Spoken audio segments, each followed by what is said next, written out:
Hello and welcome everyone. आज हम पढ़ने वाले हैं a gift of chappals chapter. अरे भाई, कोई गिफ्ट में भी चप्पल देता है क्या? सोचो अगर तुम्हें गिफ्ट में चप्पल मिली तो तुम्हें कैसा लगेगा? मैं तो वही चप्पल लेके दूसरे इंसान ने जिसने गिफ्ट कराया उसी को अच्छे से दे दूंगा। ठीक है, तो शुरू करते हैं हमारा ये चैप्टर। बहुत सारे बच्चों को ये चैप्टर बोरिंग लगता है, लेकिन हम इंटरेस्टिंग तरीके से इस चैप्टर को पढ़ने वाले हैं। तो जो मृदु है वो रवि और मीना के घर पर विजिट करती है।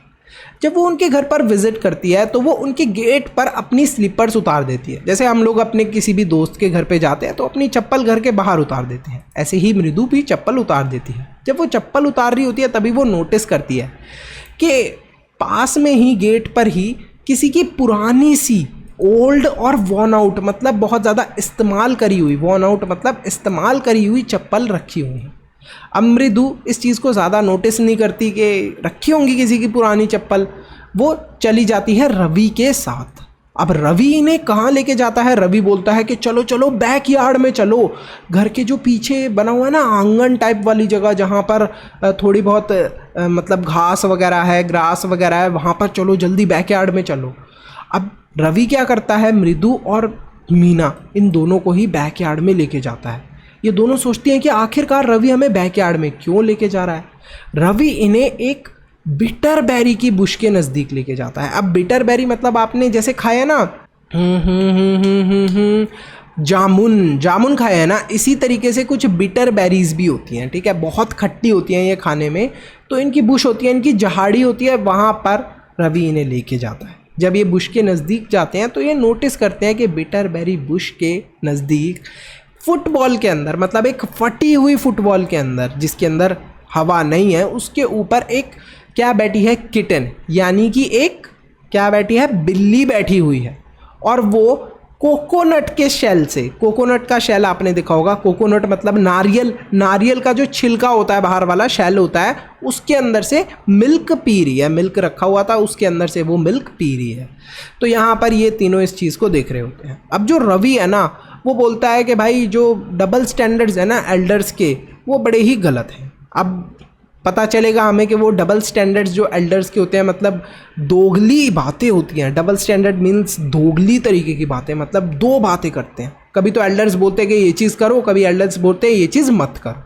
तो यहाँ पर जो रवि है वो बताता है कि मेरे लिए बहुत ज़्यादा मुश्किल होती है, मैं इस किटन के लिए जो मिल्क है ये बहुत ही मुश्किल से इकट्ठा कर पाता हूँ, क्योंकि घर में अगर किसी को भी पता चल गया कि मैं एक बिल्ली पाल रहा हूँ तो मेरे ऊपर बहुत डांट पड़ने वाली है। ठीक है, जो ये किटन थी ना, इसका नाम रवि ने रखा था महेंद्रन। अरे वाह, क्या नाम रखा है, ये तो बहुत ही इंटरेस्टिंग नाम है। अब रवि एक कहानी बताना शुरू करता है। वो बोलता है कि ये जो किटन है, तुम्हें पता है इस किटन का नाम महेंद्रन क्यों रखा है मैंने? क्योंकि ये जो किटन है इट इज़ अ डिसेंड मतलब कि ये क्या है, इसके जो पूर्वज हैं, पूर्वज पता है कौन रह चुके हैं? पल्लवा डायनेस्टी के रह चुके हैं इसके पूर्वज। The emblem of Pallava dynasty that he saw in Mahabalipuram, वहाँ पर इसने इसके पूर्वजों की फ़ोटो देखी थी। तो ये सारी कहानी रवि ने अपने दिमाग में बनाई हुई है। ये गया होगा घूमने महाबलीपुरम नाम की जगह पे, वहाँ पर कोई डायनेस्टी होगी, मतलब राजाओं का कोई ख़ानदान होगा पल्लवा डायनेस्टी का। वहाँ पर इसने देखा होगा कि किसी चीज़ के ऊपर एक सिंबल बना हुआ है या फिर एम्बलम बना हुआ है जिसके ऊपर एक किटन है। तो उसी को देख के इसने बोल दिया कि ये जो किटन है ना, ये बिल्कुल उनसे मिल रही है, मतलब कि ये उन्हीं के ख़ानदान की होगी। इसके मम्मी पापा दादा दादी या परदादा परदादी शायद पल्लवा डायनेस्टी के होंगे। He added that it descended from the Mahabalipuram ऋषि कैट। तो वो ये बोलता है कि ये जो किटन है ना, जो मेरे पास है यहाँ पर किटन, ये कहाँ से आई है? ये महाबलीपुरम के जो ऋषि कैट थी उसके डिसेंड है, मतलब उसके बच्ची है ये। ठीक है, और इसके वो पूर्वज थे महाबलीपुरम के ऋषि कैट के। ठीक है, तो ये सारी कहानी रवि की बनाई हुई है। And the cats were worship in the ancient Egypt. तो ये भी बोलता है, जो रवि है वो ये भी बोलता है कि जो कैट्स है ना वो एंशिएंट इजिप्ट मतलब पुराने समय में जो इजिप्ट था वहाँ पर कैट्स की पूजा करी जाती थी, उनको वर्शिप किया जाता था। तभी अचानक से इन तीनों को एक अजीब सी आवाज़ सुनने को मिलती है, एक स्क्रीचिंग साउंड सुनने को मिलती है। ये जो स्क्रीचिंग साउंड है ये कहाँ से आ रही होती है? एक वायलिन से आ रही होती है। ये देखो ये वॉयलिन है, यहाँ से आ रही होती है। अब इस वॉयलिन को बजा कौन रहा होता है? लली बजा रही होती है इस वॉयलिन को, और लली के वॉयलिन से इतनी गंदी आवाज़ आ रही होती है कि इन तीनों के ही कान में दर्द होने लगता है। ठीक है, अब लली ऐसा वॉयलिन क्यों बजा रही होती है? क्योंकि उसने अभी अच्छे से वॉयलिन बजाना सीखा नहीं था। ठीक है, लली जो थी वो वॉयलिन बजाना सीखती थी अपने म्यूज़िक टीचर से। ये जो आप गंजे से देख रहे हो ना, ये इनके म्यूज़िक टीचर हैं लली के। ठीक है, ये क्या थे? बॉल्ड थे, बॉल्ड मतलब गंजे थे, और इनके ट्रेडिशनल टफ्स थे। टफ्स मतलब यहाँ पे आपने देखा, ये गंजे टीचर हैं, इनके यहाँ पे साइड से थोड़े थोड़े से बाल हैं, तो इनको बोलेंगे हम ट्रेडिशनल टफ्स। ठीक है, तो अब आप समझ गए। अब आपको किसी को भी गंजा बुलाना है, वैसे तो मत बुलाना, लेकिन अगर आपका कोई दोस्त है जो गंजा होके आया है तो उसको चिढ़ाना है तो बॉल्ड बॉल्ड बोल के चिढ़ा सकते हो। उसको समझ में भी नहीं आएगा जब तक वो ये चैप्टर नहीं पढ़ेगा। अब यहाँ पर ये जो म्यूज़िक टीचर थे, इनके गले में एक सोने की चेन थी और हाथ में डायमंड की रिंग थी। लली जो थी वो इनसे म्यूज़िक बजाना सीखती थी। शी लर्न द नोट्स, मतलब जो नोट्स थे वो सीखती थी, जो ट्रैक्स थे वो सीखती थी। और फिर जो ये मतलब म्यूज़िक टीचर थे, जब ये वॉयलिन बजाया करते थे तो ये बहुत ही अच्छे तरीके से वॉयलिन बजाते थे, जिससे बहुत ही सुरीली आवाज़ आती थी। अब सुरीली आवाज़ को क्या बोलते हैं? Melodious tune. बहुत ही सुंदर आवाज़ आती थी जब ये टीचर बजाते थे, और जब लली बजाती थी तो सबके कान में दर्द होने लगता था, क्योंकि स्क्रीचिंग साउंड आती थी, अजीब सी आवाज़ आती थी। वो क्यों आती थी? क्योंकि अभी तो ये वॉयलिन सीख रही थी। अचानक से एक आवाज़ आती है, भिक्षाम देही, मुझे कुछ दे दो, मेरी कुछ हेल्प कर दो। बच्चे देखते हैं कि ये आवाज़ कहाँ से आ रही है। वो देखते हैं कि जो बैक वेरांडा था, मतलब जो पीछे वाली जगह थी घर की, वहाँ से ये आवाज़ आ रही है, वहाँ के गेट से आवाज़ आ रही है। तो बच्चे वहाँ जाते हैं, वो देखते हैं कि नीम के पेड़ के नीचे एक बैगर बैठा हुआ है और वो चीज़ें मांग रहा है, लोगों से बोल रहा है कि मुझे खाने के लिए दे दो, पीने के लिए दे दो इन लोगों से। ठीक है, तो रवि क्या करता है? रवि बोलता है इनसे, जो ये बैगर होते हैं, कि आप क्या करो, आर्म्स के लिए यानी कि दान के लिए आप कहीं दूसरी जगह चले जाओ, किसी दूसरे घर में जाके आप दान मांगो। ठीक है, तो रवि ऐसा बोल देता है। तो बैगर फिर भी नहीं जाता, क्योंकि बैगर सोचता है ये तो बच्चे हैं। बैगर और ज़ोर ज़ोर से बोलता है कि जो इस घर की लेडी है, मतलब जो इस घर की मालकिन है, वो कुछ दान दे दो मुझे। ठीक है, लेकिन जो घर की मालकिन थी वो भी कुछ दान नहीं देती। अब बैगर को बार बार सब लोग बोल रहे होते हैं कि यहाँ से चले जाओ, यहाँ पर कोई भी तुम्हें दान नहीं मिलने वाला। बच्चे भी यही बोल देते हैं। तो बैगर फाइनली बोलता है कि ठीक है, मुझे कुछ भी दान मत दो। इन लोगों का जो बिहेवियर था, यानी कि जो स्टिम बिहेवियर था, बुरा बर्ताव था, उसे देखकर बैगर बोलता है कि मुझे कुछ भी दान मत दो, मुझे थोड़ी देर के लिए यहाँ छाया के अंदर बैठने दो। तो ये लोग बोलते हैं क्यों, तुम्हें पेड़ के नीचे छाया में हम क्यों बैठने दें? तो बैगर बताता है कि जो मेरे पैर हैं उनके अंदर छाले पड़ गए हैं। छालों को क्या बोलते हैं? ब्लिस्टर्स। अगर आपको नहीं पता कि छाले क्या होते हैं या ब्लिस्टर्स क्या होते हैं, तो ऐसे कभी आपने पैर के अंदर निशान देखे हैं जब पड़ जाते हैं ज़्यादा चलने से या फिर गर्मी में रहने से? तो इस टाइप के छाले पड़ गए थे। तो बैगर बोलता है कि अभी बहुत ज़्यादा गर्मी है, और अगर मैं इतनी गर्मी के अंदर फिर दोबारा चलने लगा तो मेरे पैर के जो ये छाले हैं यानी कि ब्लिस्टर्स हैं, ये बहुत ज़्यादा दर्द करने लगेंगे। अब उसकी ऐसी कंडीशन देख के जो बच्चे हैं वो सोचते हैं कि यार ये जो बैगर है बेचारे के पैर के अंदर इतनी ज़्यादा प्रॉब्लम है, इसको तो स्लीपर्स की ज़रूरत है। अगर ये स्लीपर्स पहन लेगा तो शायद इसके पैर में जो ये दर्द हो रहा है, ये जो छाले हो रहे हैं, ये ठीक हो जाए। तो बच्चे क्या करते हैं? बच्चे थोड़ा कंसिडरेट होते हैं, मतलब उसकी प्रॉब्लम समझने की कोशिश करते हैं और ख़ुद की स्लीपर्स इस बैगर को दे देते हैं कि ये लो आप हमारी स्लीपर्स पहन। लेकिन जो बैगर होता है वो देखता है इनकी स्लीपर्स को तो बोलता है ये तो बहुत ज़्यादा छोटी हैं, ये तो मेरे पैर में आएंगी ही नहीं। तो अब बच्चे क्या करेंगे सोचो। तो बच्चे क्या करते हैं? घर के अंदर चप्पल ढूंढने के लिए जाते हैं।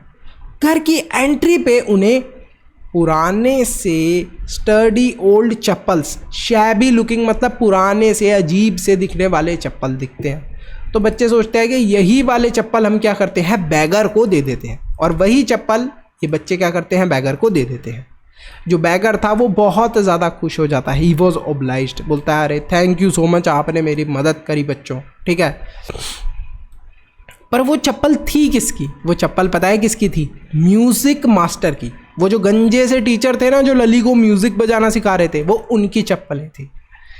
टू देयर सरप्राइज, इनके सरप्राइज की बात ये थी, जब मास्टर अपना पूरा लेसन सिखा देते हैं लली को, फिर वो वापस आते हैं, बाहर निकलते हैं, तो वो ढूंढने लगते हैं कि मेरी चप्पल कहाँ है, अब मुझे घर जाना है अपने वापस, मेरी चप्पल कहाँ है। मास्टर इधर उधर चप्पल को ढूंढ रहे होते हैं, उन्हें मिलती ही नहीं। फिर वो लली से बोलते हैं कि लली आ जाओ बेटा, मेरी थोड़ी सी हेल्प कर दो, मुझे मेरी चप्पल से मिल रही है। उसके बाद जो रुक्मणी होती है, रुक्मणी कौन होती है, इन सबकी, इन बच्चों की मम्मी होती है, वो रुक्मणी भी आ जाती हैं। रुक्मणी देखती हैं कि चप्पल्स कहाँ पर रखे हैं, मास्टर जी के चप्पल कौन ले गया, तो वो भी ढूंढने की कोशिश करती हैं। इधर उधर ये लोग सस्पिशियसली, मतलब इधर उधर देख रहे होते हैं और काफ़ी ज़्यादा एम्बेरेस्ड भी होते हैं। एम्बेरेस्ड मतलब शर्मिंदा क्यों होते हैं, एम्बेरेस क्यों हो रहे होते हैं, क्योंकि इनके घर से मास्टर जी की चप्पल खो गई थी। तो इन्हें ये लग रहा था कि क्या सोचेंगे मास्टर जी कि हमारे घर में से किसी ने चप्पल ही चुरा ली मास्टर जी की, ठीक है। तो इस चीज़ को लेके काफ़ी ज़्यादा एम्बेरेस फील कर रही थी लली की जो मदर थी, और वो इधर उधर सस्पिशियसली चप्पलों को ढूंढ रही थी, ठीक है। जब वो चप्पलों को ढूंढ रही थी, अचानक से उन्हें ये बच्चे दिखते हैं छोटे छोटे। तो इन बच्चों से पूछती हैं कि क्या बात है बेटा, तुमने कहीं चप्पल रखी हुई देखी है क्या, वो जो रखी थी वेरांडा के अंदर चप्पल, क्या तुमने रखी हुई देखी थी क्या। तो बच्चे बोलते हैं हाँ हाँ हमने तो देखी थी रखी हुई, और वो तो हमने एक बैगर को दान कर दी। अब जो इनकी मदर होती है ना, बहुत गुस्सा आता है। वो बोलती है अच्छा तुमने ऐसे क्यों करा। तो बच्चे बोलते हैं अरे वो बैगर था ना, वो बेचारा बहुत परेशानी में था, और हमने है ना वो महाभारत के अंदर एक कर्ण की स्टोरी सुनी है। कर्ण जो था ना, वो अपनी सारी चीज़ें लोगों को दान कर दिया करता था।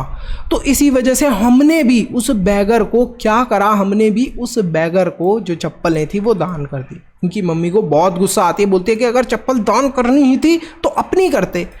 उन बच्चों ने तो अपनी भी दान करने की कोशिश करी थी, बट उस बैगर के आ ही नहीं रही थी वो चप्पलें।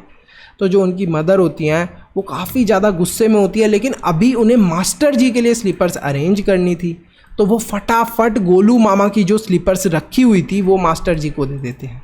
जो टीचर थे, मतलब जो मास्टर जी थे, वो काफ़ी ज़्यादा गुस्से में थे, जो म्यूज़िक सिखाते थे, और जाते समय वो अजीब सा मुंह बना के जाते हैं बच्चों की तरफ देख के, ये बच्चे तो बड़े ही शैतान हैं। अब बच्चों को एक चीज़ बिल्कुल क्लियरली पता थी कि अब मास्टर जी तो चले गए, लेकिन जब शाम को गोलू मामा आएंगे तो गोलू मामा भी उनको बहुत ज़्यादा डांटेंगे, बोलेंगे कि ऐसी हरकत बच्चों तुमने क्यों करी। तो यहीं पर हमारा चैप्टर होता है फिनिश। इस चैप्टर के ऑथर का नाम भी आप पढ़ सकते हैं, वसंथा सूर्य। काफ़ी इंटरेस्टिंग चैप्टर था। आई होप बच्चों ये चैप्टर पढ़ के आपको काफ़ी फ़नी सा भी लगा होगा, काफ़ी इंटरेस्टिंग भी लगा होगा, आपको अच्छे से समझ में आया होगा। ये इस चैप्टर की समरी थी। आपको डिस्क्राइब करना है, होमवर्क के लिए क्वेश्चन है, आपको डिस्क्राइब करना है म्यूज़िक टीचर को। विंडो से वो कैसे दिख रहे थे, कैसे दिख रहे थे, ऊपर और साइड से, क्या बोला गया है चैप्टर में, वही वाले वर्ड लिखने हैं फटाफट। तो ये चैप्टर होता है फिनिश। अगर आपको इस चैप्टर के नोट्स चाहिए, देखो बुक में जाओगे ना तो ये चैप्टर बहुत बड़ा सा है, रिवाइज करोगे तो बहुत समय लग जाएगा। तो इसीलिए इस चैप्टर के नोट्स होना बहुत ज़रूरी है। अगर आपको इस चैप्टर के नोट्स चाहिए या फिर आपको इस चैप्टर का सैम्पल पेपर चाहिए, मतलब मेन तो ये सबसे ज़्यादा ज़रूरी चीज़ है सैम्पल पेपर। अब ये सैम्पल पेपर होता क्या है, देखो जो भी इस चैप्टर से इंपॉर्टेंट क्वेश्चन एग्ज़ाम में आने वाले हैं वो सारे इंपॉर्टेंट क्वेश्चन सैम्पल पेपर के अंदर होते हैं। तो आपको क्या करना है, चैनल को सब्सक्राइब करना है और ज्वाइन के बटन पे क्लिक करना है और वहाँ से मेंबरशिप परचेज करनी है। जब आप मेंबर बनोगे तो आपको नोट्स और सैम्पल पेपर दोनों चीज़ें मिल जाएंगी, और सिर्फ इसी चैप्टर की नहीं, कंप्लीट क्लास 7th की दोनों बुक्स के चैप्टर की, जितने भी चैप्टर हैं उन सारे चैप्टर की summary, notes plus sample paper भी मिलेंगे, और साथ ही में साइंस के भी मिल जाएंगे और एसएसटी के भी मिल जाएंगे। इतनी सारी चीज़ें मिलेंगी एक मेंबरशिप प्राइस में। मेंबरशिप प्राइस नेक्स्ट मंथ से शायद इंक्रीज होने वाला है, तो बच्चों अभी डिस्काउंटेड ऑफर है, फटाफट मेंबर बन जाओ, तो आपके लिए बाद में मेंबरशिप प्राइस चेंज नहीं होगा।